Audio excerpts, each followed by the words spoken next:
There we go. Hi, everyone, and welcome to Deep Geek Live. This is an honor for me to have on one of my favorite people in the community. He is not only one of the legends of the Game of Thrones community, but is also, I would say, indisputably the most attractive man probably on the entire planet. Kyle, I want to say hi. Hey, everyone. It's funny because Sonia from the chat, in the live chat, she was just saying that she said our bromance was the stuff of legends. We're actually going to be talking about some stuff of legend, Isle of Faces in Harrenhal today. So thanks for having me, Robert. I'm really excited. This is, one of my favorite subjects because, there's a lot that has to happen.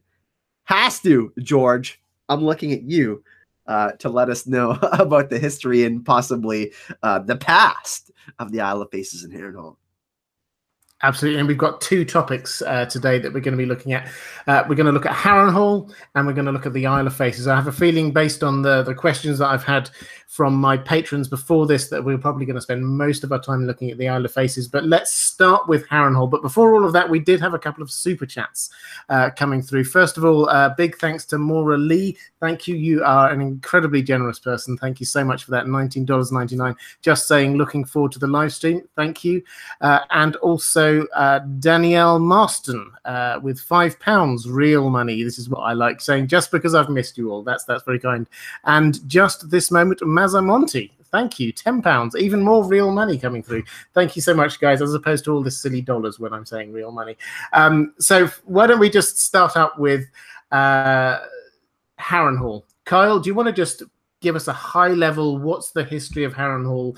We know it's a big castle. Why has it got this great mythology around it? What's going on with Harrenhal? Yeah, so Harren the Black is this mythical figure that we have within the Song of Ice and Fire. We have these other characters, you can talk about the Durin's God's Griefs and the Brand the Builders and all of these types of characters. He's kind of in that level of character. The thing for me about Harrenhal and why it's such a thing that's like this, it's actually a microcosm of Westeros for me, Robert. There's a lot of symbolism with Harrenhal, and it all started with the day that Aegon landed, really. It's fallen into ruin. It's, ruled by people and these houses that are going into ruin, and it just has this really ominous feeling about it. And I think that it will have some sort of impact in the end game of a Game of Thrones, because it's actually very close to the God's Eye and the Isle of Faces, Robert. But basically, for me, Robert, it's so symbolic in a way because it actually is a representation of what's happening to Westeros in the Song of Ice and Fire currently in our current day, what's going on. So that's for me is the main reason of why Harrenhal is so important in the story. Historically, it's been passed down through many different houses, Robert, and most of these houses have basically fallen to ruin. Now, House Stark has kind of, in a pseudo way, adopted it through Catelyn's Went side, but House Stark is kind of going through some malady and tragedy as well. But it remains to be seen what is going to be the final product and why Harrenhal is so important. But I think ultimately, symbolically, it represents Westeros. That's really interesting, actually, yes, because what I think of when I think of Harrenhal is hubris. This is the pride that comes just before a fall, and the whole point, I think, for me when I look at Harrenhal is this was built to be the biggest, the most spectacular, the most unconquerable castle in all of Westeros by Harren the Black, and the irony is that it was finished just at the same time that Aegon and the Targaryens were coming over with the dragons, and so suddenly this huge castle that, yes, actually it was incredibly impressive. It was the biggest, the best castle that has ever been built in Westeros, comes face to face with Balerion the Black Dread, and there's only going to be one winner: dragon versus castle. It shows the importance and the overwhelming, pun intended, firepower of the dragons when they arrived. And this is what as a visual reminder of the power of the Targaryen rule, to have Harrenhal there in the center of the land was a really astonishing and powerful kind of thing for everyone who went past it, because they could go, if I try and rebel against the Targaryens, certainly until the dragons went after the Dance of the Dragons, if I turn against the Targaryens, that is going to happen to me. The dragons can literally take the biggest, most impenetrable castle and melt it. That is what they can do. So that, for me, is what Harrenhal is saying. And guys, I should have said at the beginning, I want this to be a really interactive chat. We've got a huge amount of stuff that we can obviously say about both Harrenhal and the Isle of Faces, but just put your questions down there in the chat. I've got some on the Isle of Faces that we'll come to in a moment from my patrons that we will definitely be coming to. But if you've got any questions about Harrenhal, do drop them there into the chat. Kyle, do you want to just sort of take us through this idea of the curse of Harrenhal? Because it's something that a lot of people talk about. Do you think it's an actual curse, or do you just think it's misfortune? Well, I think it has a lot to do with what you talked about, Robert, hubris and ego. And George is placing these things within the story, these little lessons within these tragedies to make us understand why things are happening. Now, I think you explained it pretty clearly, but I mean, ego is a thing that, and it goes right along with hubris. I mean, in the television show, it hasn't happened to Stannis in the books, but I mean, look at what happened when he made this sacrifice of his daughter. That was an egoic thing to do. I mean, it wasn't the right decision, obviously, but you know, people that adopt this castle think that they are going to become more powerful in a way. You know, I mean. Look at Littlefinger, for example. He's someone that kind of has this stink about him, and then you know he's someone that has Harrenhal, and he has quite the ego. And you spoke about hubris, like I said, Robert. But I don't know if I believe in a curse per se, but it does look as if every single house that has taken over Harrenhal since what happened is in pretty bad shape. Would you agree, Robert? Yeah, absolutely. And I think it's not, I think, a real curse. I see Gemma's already disagreeing with us and saying that it is a real curse. Blood magic worked into the stone, and the cut down weirwoods that went into the build, and the location akin to an ancient burial ground. I think that those are very valid points. But I don't think it's a particular curse. I think that, yes, there is, and what Gemma's alluding to is the fact that there were a lot of weirwoods on that site that were chopped down and that they were used as part of the build. And so you could certainly see that the old gods were working against Harrenhal as a concept. I don't personally see that as being something that has worked all its way through the history of Harrenhal. I don't think that has been what has led to, for example, the more recent deaths or ends of the houses that owned Harrenhal. That seems to me taking the curse even beyond what it should be. Nobody has ever said this place is I curse this place. It's just something that has had a huge amount of bad mojo about it, if you like, and people who want to own it tend to be the kind of people with huge egos. They want to own and have the biggest castle in the land. And even the more recent people like Tywin or Littlefinger you mentioned already, these are people who we can readily associate with this hubris. So I think that it's more of a literary device than an actual curse, if that makes sense. I don't think it is an actual curse on the building. I think it's just George R.R. Martin showing us what happens when you get just too big for your own boots, too proud.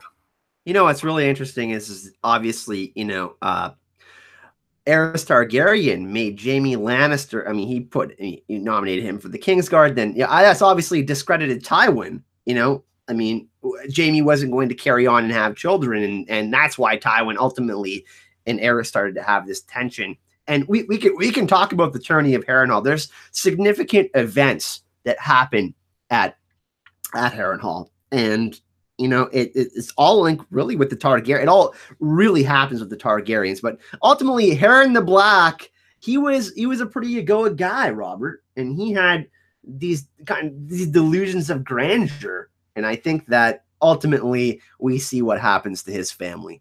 I mean, like you said, man. But I get it. I do get it.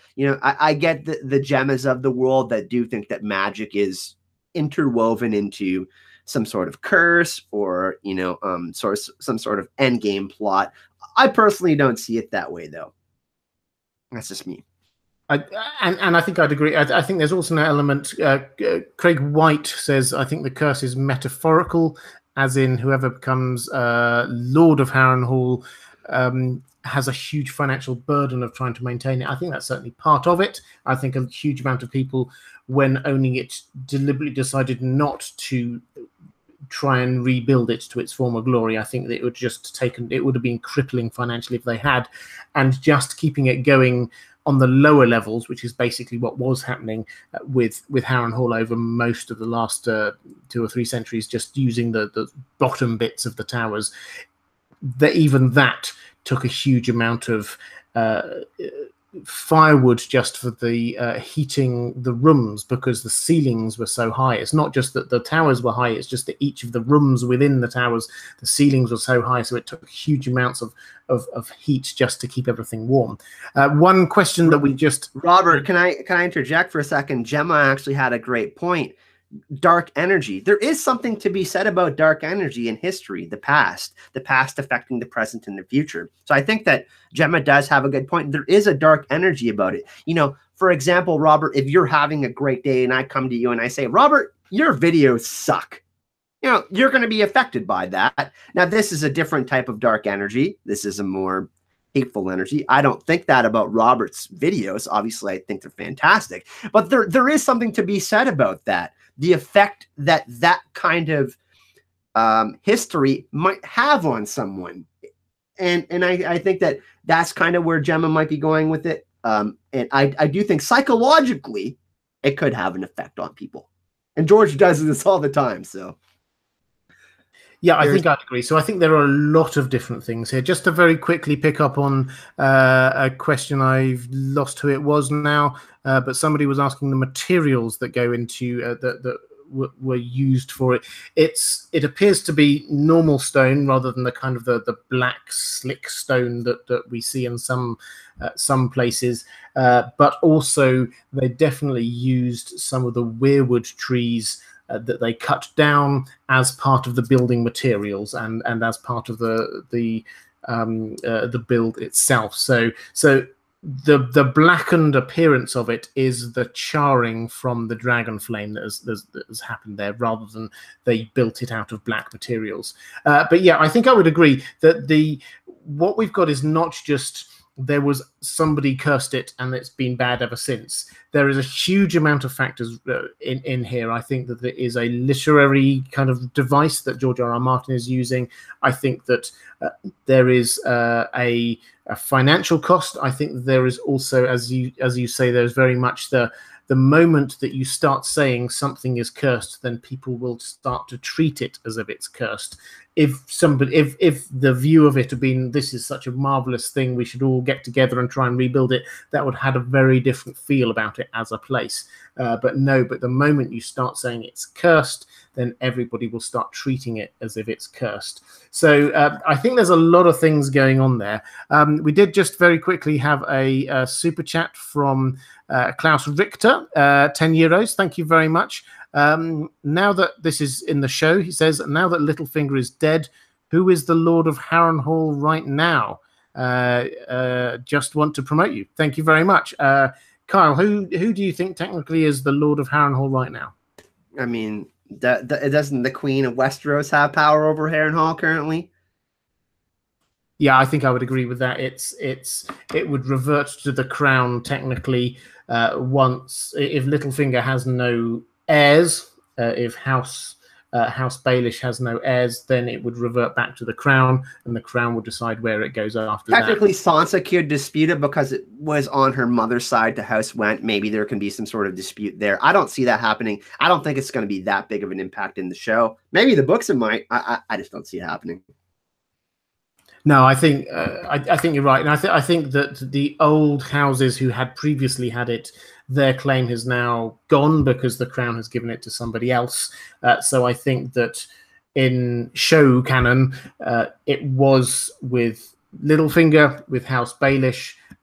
He has no heirs that we know of, so the crown would technically take it back and then be able to give it to somebody else. But I think it's one of these things like who is the rightful monarch, is that it depends on who you ask. Is that anyone can claim it, anyone can say that it's theirs, but it's really who has got the power to bequeath it to somebody. That's what it is. And at the moment, it seems to be Cersei. So Cersei is the person who has control over it.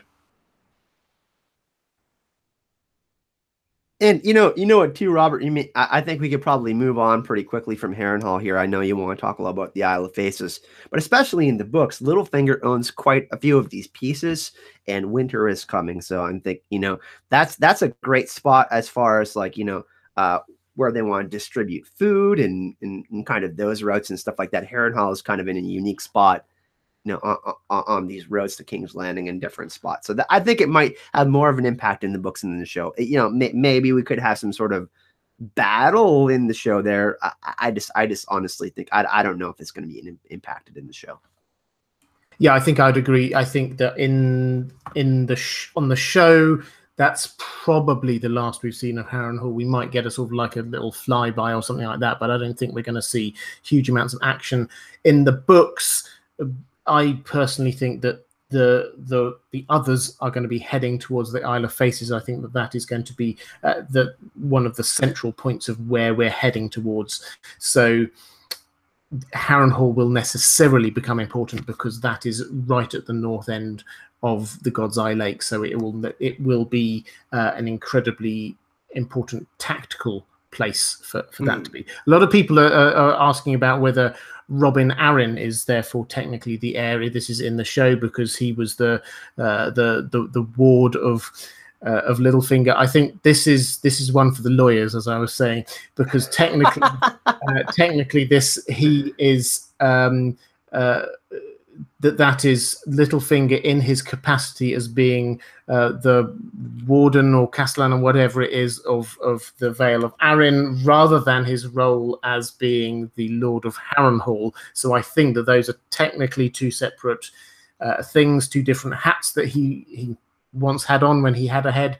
But now I think it is back in the remit of the crown. And if Robin Arryn does claim it, then I suspect that Cersei would dispute it, given the fact that they are now very much on Team Stark rather than Team Lannister. So, as I say, this is the kind of thing that people can argue for huge amounts of time, but then it really is whoever has got the power at the end of the day will decide. But I think you're right. Unless, Kyle, have you spotted any more Harrenhal questions before we move on? No, I just want to say everyone in the chat is there's 173 people here. There's 53 likes. If you're enjoying yourself and you're having fun, please like the video. But yeah, everybody in the chat, it's super active. Just having a good time. I didn't see too much more about Harrenhal. I think everybody's pretty much on the same page about it. Excellent. And yeah, so guys, I've been checking out in the chat. There's been some really good chat there. So, and apologies if we don't pick up on your questions. The chat moves through quite quickly, and so just keep on dropping the questions down there. But let's move on to the Isle of Faces, because this is the second half of what I was wanting to be looking at. And I said I've got some questions from my patrons, so I'm just going to start firing these at you, Kyle, and perhaps you would be able to answer some of them. So first of all, John St. Baptiste, who I see is in the chat. So as one of my favorites. I love John. He's awesome. John is indeed one of the top guys, and if incidentally you're a music fan, do go and check out his channel. He's got a great music channel there, not just good playlists of music, but also discussion about what makes good music and how it brings people together and things like that. So do go check out his channel. But he asked, he's one of my patrons, saying, do you think that the Isle of Faces is the nexus of the Weirwood net? And if so, do you think that, given what Bloodraven said, is the average Greenseer blind in the south? Is that why it's been a mess for so long? Well, let's take the first bit of that first. Do you think that, given the fact we know there are weirwoods on the Isle of Faces, is it the center of the network in a way? Yes, absolutely. And I think that's why a lot of people will actually have trouble reaching it. There's some sort of mystique / barrier / shield around it. There's not a lot of people that can find it, despite where it's actually located, Robert. So that's something that's quite interesting. But I'm going to say to John, yes, I absolutely think so. And that's why Martin has been holding off so much information on it, because I think it's going to be so integral to the end game, especially in the books. I actually personally think it's going to be a huge part of the show as well. Bran specifically, we can talk about that maybe a little bit after, but I really do think so, yeah. I think it's the nexus of the Weirwood net, and I actually still think there may be some Children of the Forest there. There might be. Yeah, I'd agree with you. I think that there probably are. I think that the fact that we haven't, and a few other people have sort of asked questions around this, the fact that we haven't had many people, in fact, we only know of 2 people who have visited the Isle of Faces, means that Howland, we need to see Howland, please. Yeah, don't get me off on a Howland rant. I would just never stop. Howland Reed obviously is one of the 2 people who've been there, and he has just remained stum about it. But because we don't know what is there, we simply have no idea who might be there. I'll come on to a moment, a question about the Green Men, but the idea that there are some of the Children of the Forest there actually just seems incredibly logical. It's actually, if you look at the map, quite a big island. It's not just like a mile by a couple of miles. I haven't measured it, but it's quite sizable. It's like 25, 30 miles at least, something like that. Something like that. Certainly, you could fit a city inside it. So there's an awful lot of space there for lots of people to be living. And because there are weirwoods, and we know in the Pact that the deep forests with the weirwoods were left to the Children of the Forest, and clearly this is one of those places and has been left alone pretty much ever since the Pact, I think it's entirely likely that, yes, there are. The question I have as a sort of a build on from that is whether or not you think they're connected in some way. Is there a way, I've got this in my mind, this idea that all of the weirwoods are connected underground, the root networks link up. This, I think, is why they don't grow, say, for example, at the Eyrie, because it's got all that rock that it would have to go through, or on the Iron Islands because it can't pass underneath all of the water. But in freshwater lakes and things like that, then it can go underneath that. Do you think that it's linked up to the rest of the Weirwood network, and do you think that means that there is a route through from the north somewhere? Well, I do think that there's a network down there, and I do think there's actually Children of the Forest hiding down there. If like, for example, let's take the visual that we saw of Bloodraven's cave, for example. That was just one tree. Imagine hundreds of those. There could be like a city, like Robert talked about, some sort of advanced network of Children of. I mean, there could be Greenseers still plugged in to trees, and Bran could somehow communicate with them. Now, in the show, that might be different. Like I said, we're going to be constantly comparing, but yeah, I do think so, really, honestly. And we see weirwood trees in all different parts of Westeros and Essos even. You know, Ifaquevron is another, you know, we should do a whole podcast on that sometime. We've got very little information on it, but yeah, I think so, Robert, really, honestly. I mean, it would, why wouldn't George do that is my question. Yeah, I mean, I'm a big believer in the Weirwood network underground, and I think there's a reasonable chance that in the books, Bran, when he's going from the Three-Eyed Raven or Three-Eyed Crow's cave all the way down to Winterfell, I wonder whether that might be done underground in the books rather than above ground as it was on the show.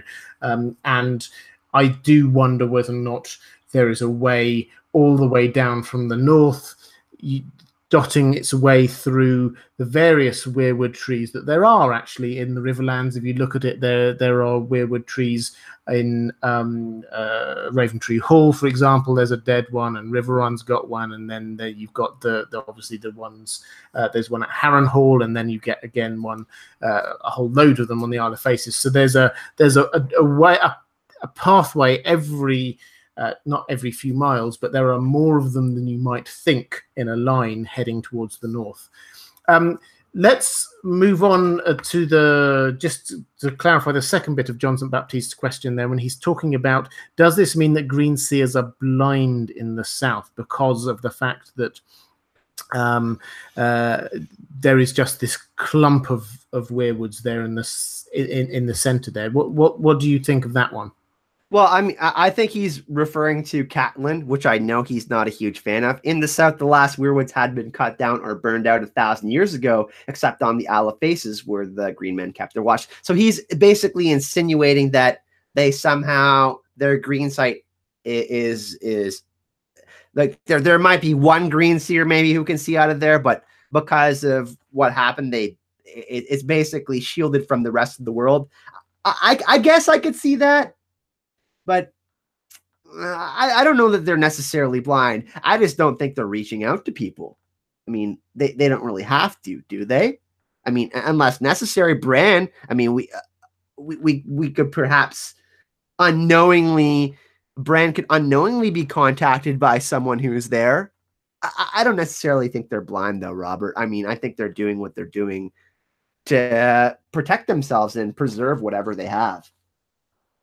Yeah, I think that's right. And I think that also in the books, another thing that Bloodraven says is that, you know, in time you will be able to move beyond the trees. And so I think that the powerful green seers can move beyond the sight of a weirwood. So it's not that they're restricted by that. So yes, there's obviously a lot less of the old god's power in the south, but that doesn't mean there's none of it.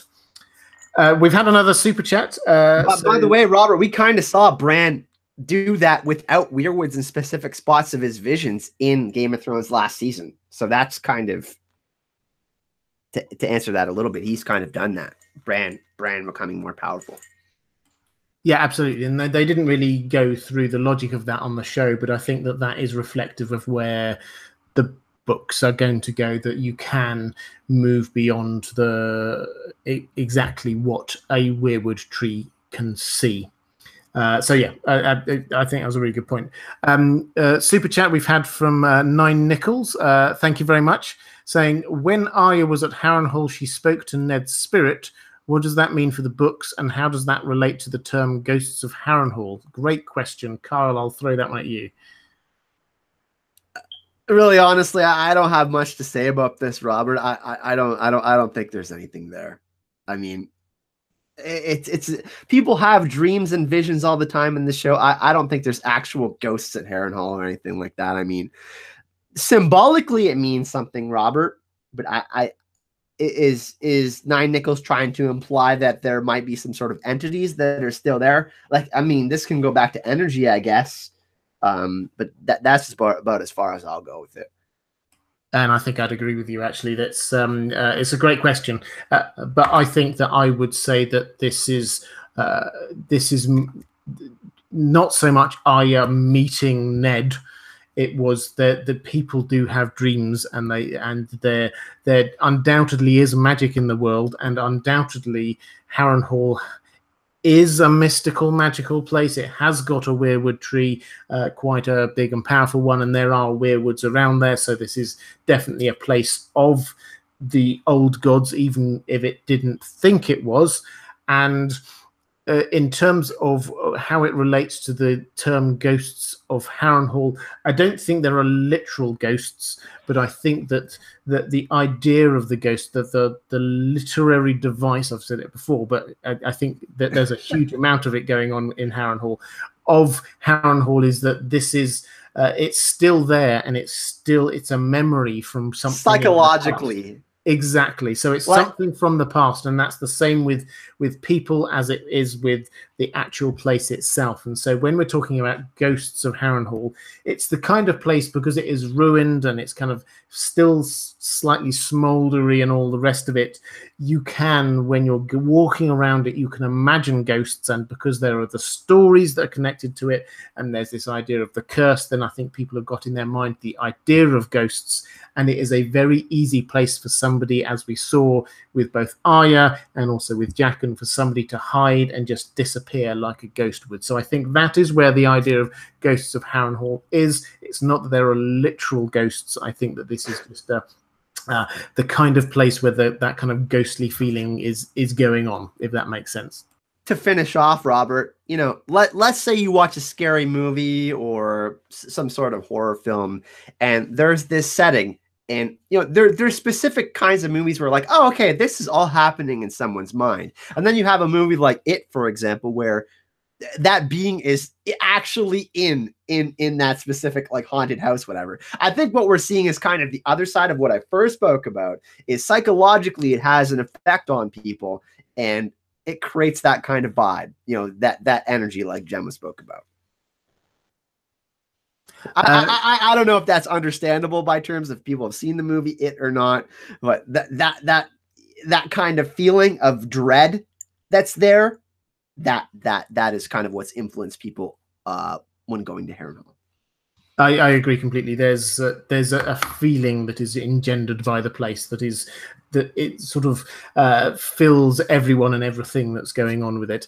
Just a quick shout out to John Rosa. Thank you very much for the super chat, just saying, no question, just love your channel. Thank you, that's very kind. And Laura D says, in Deep Geek, are you sure you're not a secret member of the royal family? Not so secret, 27th in line to the throne. So, joke, I am not a member of the royal family. Just moving on to something else from one of my patrons, Mary Montgomery. We mentioned this before. Mary Montgomery asks, green men, priests of the old god, according to the Game of Thrones wiki, but how do they keep going? Do they breed? Are there new green men? Are they the same ones? Are they male children of the forest? What's going on? So basically, what is your view about the green men? Who are they and what's going on? Well, I'm going to read. I got this excerpt, and this is when Mira is talking about Howland in the Night of the Laughing Tree. May I read this, Robert? Go ahead. All right, so this is when Mira is telling Bran the story of the Night of the Laughing Tree. The lad knew the magics of the Cranach, she continued. He wanted more. Our people seldom travel far from home, We're a small folk, and our ways seem queer to some, so the big people do not always treat us kindly. But this lad was bolder than most, and one day he had grown to manhood and decided that he would leave the Cranachs and visit the Isle of Faces. No one visits the Isle of Faces, objected Bran. That's where the green men live. So she speaks of the magics of the Cranach. I think that the magics of the green men, I mean, House Reed they have some green men blood in them. And that's why Howland is so connected there. The trees spoke to Howland. It wasn't the trees, it was Bloodraven, everything. Okay, everyone. We all know that Bloodraven is the cause of everything, jokes aside. But no, it's the magics of the children of the forest. They worship different gods, but they're also connected to nature elementally. And they are able to, there's no scientific explanation for it, but they are able to connect in nature in ways that we cannot understand with our minds. So I think that is what we consider magic, but it's actually how things happen in the world. We call it magic, but it's actually science, the same kind of thing. You know what I mean? They're kind of blended, and that's the way I see it. I think that they have magic. They have ways. They just have their own ways. Yeah, I'd agree. So the Green Men, for those who don't know, this was an order established at the time of the Pact, which we'll come on to in just a moment. I've got a separate question about that. They were there set up effectively to defend the Isle of Faces. The Isle of Faces was set up as this, or was the faces were put on the trees, the weirwood trees, so that they would remember the Pact. And the Green Men were set up as an order to protect the trees and to protect the island. Now, in terms of the details of who exactly they are they the same people that they used to be? They're just incredibly old. How are they?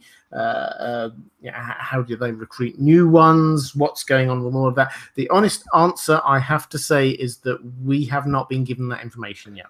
And it's one of these things which is very frustrating when we're here being Game of Thrones theorists. But there are some things that George R.R. Martin has deliberately kept secret, and this is one of those things. He has been quite honest and open in saying that he flagged up the Isle of Faces in the first book in a way that he wouldn't have done if he realized that he was actually going to stretch it out to however many books he eventually does do, but let's call it 7 books.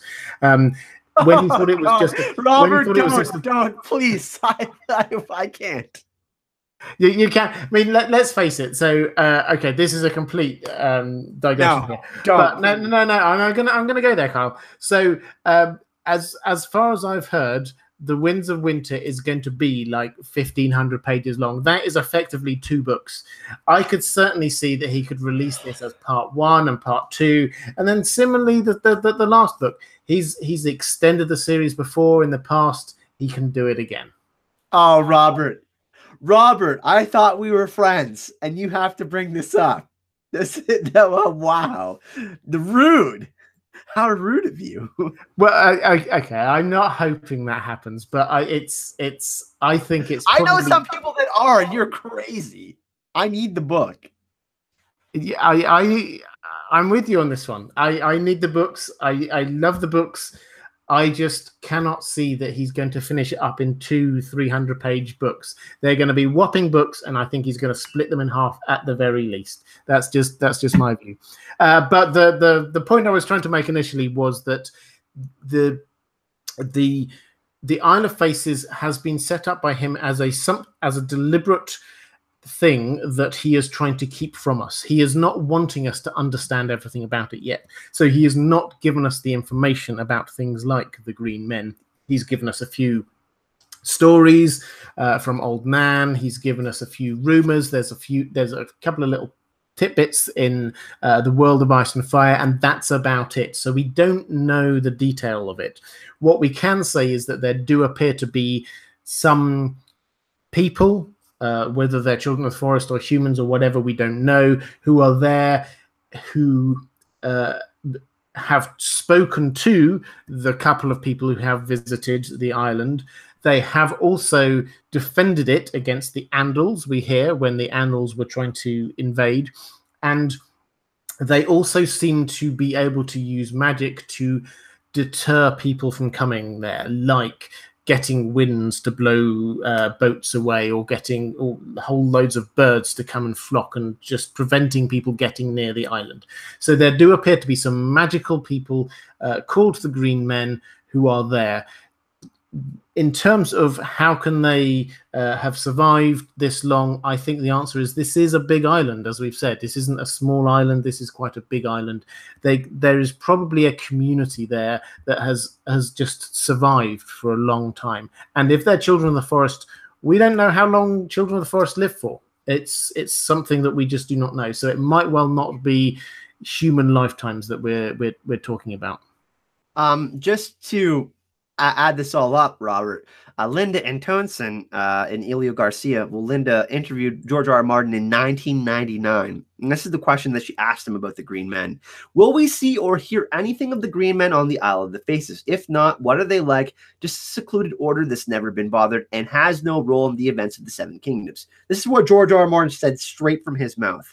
The Green Men and the Isle of the Faces will come to the fore in the later books.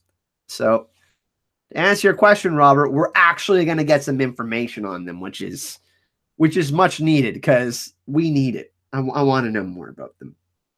Yeah, so we are, and we're going to get that in the last 2 books. I think probably actually the last book. So it wouldn't surprise me if we don't get much about it from the Winds of Winter, because realistically, we're going to find about the Isle of Faces in the real end game, because the people who are going to be connecting with that are people like Bran, Howland Reed may come out, and he would only appear really, I think, in connection once we get Mira returning. So this is very much an end game kind of thing. And also, as I say, I think this is where the White Walkers are going to go.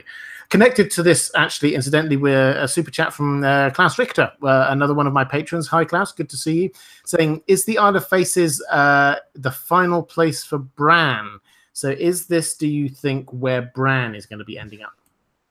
Yeah, definitely. I mean, we know that Adam Valerion went there during the Dance of Dragons. And I think that this moment of going to the Isle of Faces could singularly be connected to Bran. This would kind of be like his own Frodo's journey, but by himself. You know, he has to go there to enter the Weirwood net and enter one of the enter Weirwood throne essentially and take over the Order of the Green Men. Maybe that's what he's been groomed for this whole time. But I definitely think that Bran is going to be going to the Isle of the Faces, Robert. I mean, it's basically his destiny. Yeah, I'd agree very much. So I think that where he's going to end up is at the heart of the Children of the Forest and the Weirwood Network's fight against the White Walkers. And that will essentially have to, he may well start at Winterfell, but I think eventually he's going to have to end up at the Isle of Faces, and that is where the final confrontation, and I'm not going to say battle because I don't think in the books it will necessarily be a battle, but I think that is where the final confrontation is going to be taking place, right back to the very starting point with the Pact. And this actually brings me, I said a moment ago that we've had a question about the Pact, brings me to that. But before I get to that, actually, I'm just going to take a quick pause. I do this every time just to say a couple of things very quickly coming up on my channel and for my patrons, for my subscribers. The main thing that's going on with me at the moment is the Well Told Tale, which is my second channel, which I have now set up, and it's had the first 2 episodes going, have gone live. There is a link down there in the description if you're at all interested. The Well Told Tale is just me reading the best science fiction, fantasy, speculative short stories, novels ever written, and I'm just reading them all long form, without interruptions from adverts. The first couple of episodes have both been about 45 minutes each, just me doing audio narration of some great stories. If you're interested in that, please do go and check that out. Linked to that, I just want to say something for my patrons. Thank you, patrons. I say this every time. I cannot do this without you, so thank you so much. I really appreciate your support. I will be continuing for the foreseeable future to upload the audio for each of the Well Told Tales for all of my Deep Geek patrons at the $5 level and above. But I have also set up a separate Patreon over for the Well Told Tale if you're wanting to get access to extra benefits attached to that. So please do check that out. If you're at all interested in looking at my Patreon, the link is down there, patreon.com/InDeepGeek. Kyle, is there anything you particularly want to draw people's attention to? Yeah, me and Azor Ahype, myself, and my friend George Sartiana will be attending Dragon Con. We got press passes for that. We're really excited about it. If any of you are into Marvel movies, the Marvel Cinematic Universe, Marvel Comics, Luke Cage, Mike Coulter is going to be there, Evangeline Lilly from Ant-Man and Wasp, Benedict Wong from Doctor Strange, a bunch of the Guardians of the Galaxy. Anyways, we're going to be covering all 5 days at Dragon Con, and I'm starting a second YouTube channel called Marvelous, Marvel Us. A play on the words Marvelous, and that's going to be strictly Marvel content. I'm keeping my Azor Ahype channel, Azor Ahype, Game of Thrones, Song of Ice and Fire, Game of Thrones prequels. It's going to be all that. And yeah, I'm really, really excited to be doing all of that, Robert. That's, they had a 70% increase in press passes applied for this year. So the fact that we got them means that we're going to be getting some absolutely amazing coverage. And Robert, I'm going to see George R. R. Martin speak in 3 weeks in person in San Jose, California. Really, really excited about that. We're 10 rows from George R. R. Martin, and the first 15 or 20 rows get to go up to George and ask him questions. So we're on an aisle seat. Chances are I'm going to get to ask George R. R. Martin a question in person. I'm really, really excited. But yeah, no, just continuing A Song of Ice and Fire and Game of Thrones content, doing these streams and theory videos, and then doing some Marvel content, Robert. Really, really excited about that. Excellent. I'm really excited for Kyle for all of these things. So I think it's an amazing step to be going to cover Marvel. I know that that's something that Kyle loves, and his enthusiasm and his expertise, I think, will shine through with that. And the new channel, I'm sure, will be a huge success. And I am hugely envious of the chance to ask George R. R. question. I have to admit that my mind is going through. If I had one question to well, you know what, Robert? Our friends from History of Westeros, I'm sure there's some people in the chat that are huge fans of them, and Lucifer Means Lightbringer will be going to this event as well. What I'm thinking of doing is doing a little podcast and kind of recap of what George says with them and share it with everyone. So we'll definitely be speaking about what we'll be reporting on that. Whatever George talks about, I'll be sharing that on my channel, and just to rub it into Robert a little bit for the most part. But yeah, no, we will be doing a podcast in California with those, and I think Axe Chucker from Watches on the Wall is coming as well. So there's a bunch of us getting together to go see George R. R. Martin. That's excellent. At the moment, I'm now amused by the idea of LML. For those of you who are watching, probably have seen LML on one of my live streams before, and I'm loving the idea of him asking some incredibly complicated question about the mythical astronomy behind A Song of Ice and Fire, George R. R. Martin, just giving him a slightly confused look. But I'm a big fan of LML, but I would love him to put a question that George R. R. Martin did not quite understand. Moon meteors. Oh my goodness. Here we go. Okay, we've had another couple of super chats while we've just been talking from the Dark Aura. Hi there, £5. Thank you very much. Do you think the children that are there on the Isle of Faces are ancient, and they sent the young children north to keep them safe from the Andals? That's a really good question. Personally, I think we don't know. Again, it's entirely possible. But the fact is that certainly in show canon, the ones that went north seemed pretty ancient, because Leaf seems to have been the one who was there both north of the Wall in the current period and also there at the creation of the White Walkers. So the ones north of the Wall seem to be pretty ancient. But what do you think about that one, Carl? Yeah, there's no real answer on that, Robert. We just don't have enough information on it. But the fact that Leaf was she seems to be integral in a lot of the major things that are happening, and we don't know if the Night King was created after the other White Walkers were created. Like the Night King could be younger than the other White Walkers. He could have been created to control the other White Walkers. Robert, this person has Stark blood or Greenseer blood and has, or it was a former three-eyed Raven and is able to use the abilities that we give him, or the elemental connection with nature that is fully integrated into this person. I just don't know about it. All I do know is that I kind of agree with you, Robert, is that Leaf is someone that has been around for a super long time, and I would consider her ancient. But until George really confirms anything for us, I can't really say. Yeah, I think that's fair enough. I was going to, I saw sign 9 Nickels, you did another super chat. Thank you very much. But I just wanted to pick up on where I was a moment ago. I'll come to your super chat in just 1 second, because I was going to talk about the Pact. And I had a question from Susan Dunkel, which was like a 2-part question. I just wanted to answer the first one so that we're all on the same page in terms of the Pact. She was wanting some clarification about the timeline of the Pact. Now, just so everyone's aware of the sort of the broad outlines of when this happened, because we bandy it around a lot, and I think we seem to get a bit confused about where it happens in the grand scheme of things.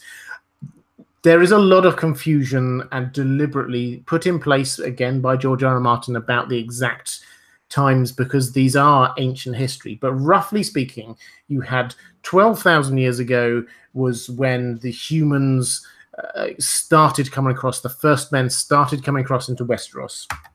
Then there were a couple of thousand of years of them slowly starting to head up into Westeros. There was the fighting against the Children of the Forest, and there was a sort of ongoing battle with them. And then 10,000 years ago, so after 2,000 years of that, 10,000 years ago was when the pact happened. That's when they both said, okay, both sides went, okay, we've had enough of this. Let's call a truce. So the pact happened then. Then we had the Age of Heroes. So the pact was the end of the Dawn Age and the start of the Age of Heroes. The Age of Heroes then happened, and the Long Night happened at some point after that. Now we don't know whether that was 2,000 or 4,000 years after the pact, but it was again a long period afterwards. So there was a long period where the children and the first men lived alongside each other, not fighting each other. Then we had the Long Night, and then at some point after that, again, we don't know exactly when this was, but maybe another couple of thousand years, we get the Andal invasion. So that's where it kind of fits into all of this. The pact is early. This is before we get the Long Night, before the Andals arrive. This is deep in the mists of time. And so the details that we have are incredibly hazy. Is there anything you want to just add on that in terms of the history? Written history, Robert, when other cultures assimilate other cultures, written history gets changed, because what generally happens is the winning culture will adapt it to their language. So there's a lot that is lost in history that way, Robert. And obviously the Andal invasion complicated a lot of things, right? There was the first men, then the Andals, the children of the forest, all that happened, and that kind of complicated the history. So we kind of need to know those 2,000 to 4,000 years of history, because we don't really have that. So that's kind of what I'm looking at. Was it accurate? Was it accurately depicted? We got actually the notes from the prequel, Robert, where it says the history of Westeros is darker than we think. So that leads me to think that the prequels will kind of shed light on some of this situation, especially, the one with Jane Goldman that is going forward, the Long Night prequel. Yeah, so the one with Jane Goldman seems to be in the Age of Heroes. So this appears to be after the pact still, but perhaps during the Long Night. The descent. We could learn a lot more in that. And I think, I know some people were concerned that maybe the show was not going to reveal all of the history about where the White Walkers came or something, because they wanted to leave something for the prequel. I don't think that's an issue. I think that largely because they had written and filmed what happened at the end of Game of Thrones, the main show, before they greenlit the prequel, tells me that they weren't thinking about holding anything back. They were doing that whole story, and now they're thinking, well, there might be some other things we could put onto this. George R. Martin, people. Okay, so 9 Nichols, I said I'd come back to you. Thank you very much for your super chat. Do you think that Daemon Targaryen could be a green man, like Bloodraven on the Isle? How the fight with him and Aemon One-Eye ended leads me to believe so. What do you think on that one, Kyle? I don't think so. I'm leaving it at that, straight up. I just don't. I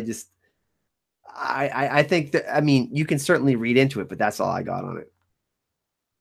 Yeah, I think I think I would agree on that one. I don't think that any of the Targaryens are involved with the Green Men. Yes, we had Adam Targaryen who came, flew down there with the dragon, but that Adam Valerion, yeah, correct. Sorry, Valerian, and who flew down, but that I think was not an indication that he was one of the Green Men. I think that was an indication that he had a whopping great big dragon and they couldn't stop him landing.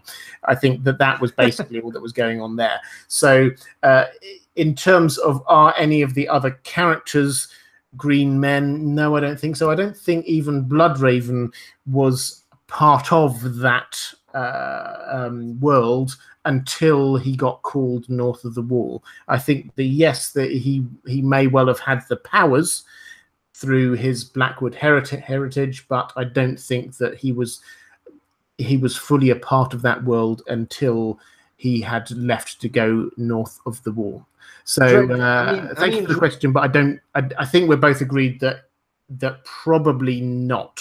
It's an interesting idea though. Dragon dreams. I mean, when George does things, like I know he likes to muddy the waters a little bit and try to confuse us with red herrings, but the Targaryens have their dragon dreams. The Starks kind of have their wolf dreams, you know, connection to the Green Seers and whatnot. I don't think George is going to mix the two with the Targaryens and the Green Men. It certainly could have happened, but I mean, I don't think that like Adam Valerion intermixed with them or anything like that, or any of the Targaryens did. That's just my personal thinking on it. I know George likes to keep something separate as well. Yeah, I'd agree. And another super chat from Todd Kirsch saying, thanks for all your hard work on a great topic. Thank you very much. That's very kind. Just to pick up on the second half of Susan Dunkel's comment, she was asking about the clarification about the timeline, which I hope we've now done. And then why no one seems to have been interested in conquering the Isle of Faces. Why is it that it's been left? Have you got any kind of thoughts on this? Because like wars happen all over Westeros, but this seems to have been left alone. Well, I talked a little bit about it earlier, Robert. A lot of people have trouble finding the Isle of Faces, even though they know where it is. And we talked about the magic science thing.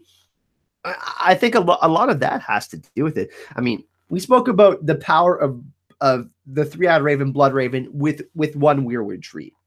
Yeah, he's super. But imagine hundreds of weirwood trees and people connected to those trees. Just think about it for a second. Let that marinate.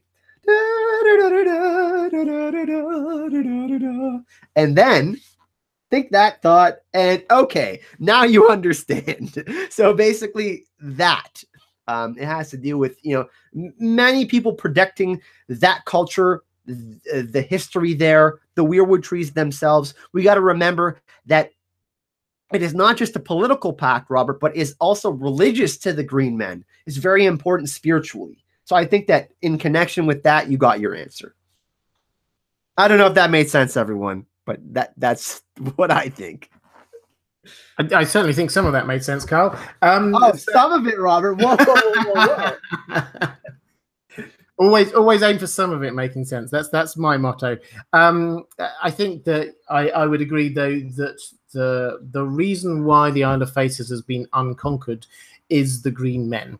We don't have huge amounts of the detail of it, but we certainly hear that the Andals, when they were invading, obviously they were trying to take over all of Westeros, and they came into conflict with the Green Men, and the Green Men prevailed, and they kind of left it alone after that. And I think that's basically what has happened ever since, is that whenever anyone's been thinking of invading it, then the Green Men are just coming in and either influencing events or actively preventing people from coming there through whatever powers they have over nature. And let's not forget, they are on an island. It is actually quite hard to get to that island with an invading force, because there will be little fishing boats, as there are around the sides of the lake, but it still takes quite a while to get a whole army there. So if you are going to invade, then it has to be either with the landing with the dragon thing, or just take a huge amount of time in small boats. Robert, I have something to say, and it might trigger some people. Are you ready? Always ready. Go for it. The Isle of Faces is like Wakanda in Black Panther. Think of it like that. Must I? I mean, I don't know. That's kind of how I feel about it. I'm not saying technologically advanced, but I'm saying like the barrier, kind of that kind of thing. I don't know. Maybe it's tinfoil for me. People, you heard it here first. The Isle of Faces is Wakanda. Okay, so this is the bit that I can buy with that, which is that, so the whole idea about Wakanda is that they give this image to the outside world of just being trees and nice things and not very developed. And I think that with the Isle of Faces, you can just see trees. You don't see any civilization on there. And so everything within it is hidden. So I think I would agree with that completely. I don't think that they've got any technology greater than anyone else, but I think that they're clearly hiding who is there. I think we know That's what is there. I'm getting at. That's what I'm getting at, Robert. I'm not trying to troll that badly, okay? Come on. I'm with you. So I think that they're not trying to hide what is there. I think we know what is there.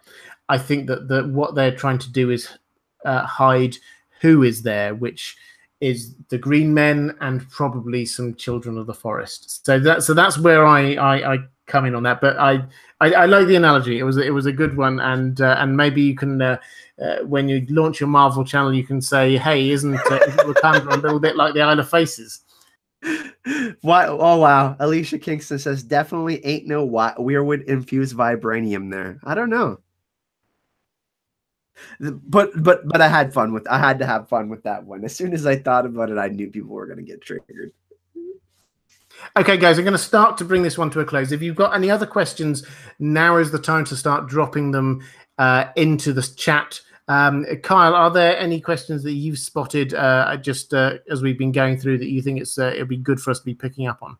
No, I mean, really, honestly, there's a lot of different thoughts on it. You know, there's some great points in relation to what I was saying. You know, the magic versus science thing. We don't understand what we can't comprehend type of deal. You know what I mean? The Children of the Forest are ancient in the way, kind of like in the way that elves are in Lord of the Rings. I think that there's definitely some influence there. Would you agree, Robert, with elves and Children of the Forest? They're different, but in the way that they live long and they're connected with nature and the way they're proficient in certain things. Yeah, I agree. Yeah. But I think for the most part, from what I've been checking out, and I haven't been in the chat. I mean, me and you have been having a conversation. I try to keep an eye on the chat as much as I can. For the most part, I think that most people think that there's obviously more that we need to know. I think that, you know, we require some sort of flashback in the show version from Bran, or him physically being at the Isle of the Faces. I think Bran is. Him or Jon Snow has to go there. And then the books, I think that, you know, we're going to get some sort of history. I think that, you know, we will have Mira Reed and Howland, hopefully, fingers crossed, be integral. You know, he might be like a second Hodor if the door thing is still going to happen in the books. That is canon. And I do think that they're going to be super important to the end game, because I think that the point that George R. R. Martin is trying to make, or one of the bigger ones he's trying to make in the story, Robert, is that there's a disconnect between humankind and nature. And we're seeing that through the Iron Throne and politics and all of these different things. And George is trying to reconnect us to the past and the Children of the Forest in that way. Yeah, I would agree. I think that there's a question which has come up a few times in the chat that I just want to pick up on, actually, which is Howland Reed at the Isle of Faces? Now, I'll start on this one, Kyle, and then we'll see whether or not you agree with me. My view is no. I don't think he is. I think he's actually in the Neck. I think he's in Greywater Watch. I think that when Jojen and Mira were saying about their father sent them, I think that they meant that quite literally. I think that was just that Howland Reed was there and sent them up.